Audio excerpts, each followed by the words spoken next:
আজকে বাসার সবাই মিলে ভাবলাম বিয়েবাড়ি থেকে ঘুরে আসি। এজন্য আজকে আমরা মিরপুর 10 নম্বর মেট্রো রেল স্টেশনে চলে আসলাম।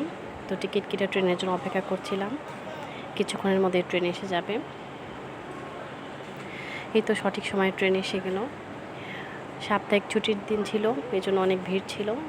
তো কোনো রকম আমরা দাঁড়িয়ে দাঁড়িয়ে আসলাম, সিট পেলাম না। এরপর মেট্রো রেল থেকে স্টেশন থেকে নেমে আমরা কিছু দূর পায়ে হেঁটে গেলাম। কিছু দূর পায়ে হেঁটে যাওয়ার পর রিকশায় উঠে দিয়াবাড়িতে গেলাম।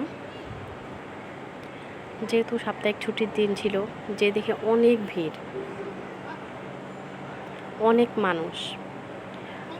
অল্প একটু জায়গা ছিল যেখানে বাচ্চাদের জন্য কিছু রাইড ছিল, কিন্তু এত ভিড় যা বলার বাইরে। আসলে ঢাকা শহরে সবাই একটু খোলামেলা জায়গা খোঁজে, এজন্য কিন্তু দিয়াবাড়িটা অনেক ভালো, সুন্দর জায়গা ঘোরার মতো, কিন্তু প্রচুর মানুষ ছিল।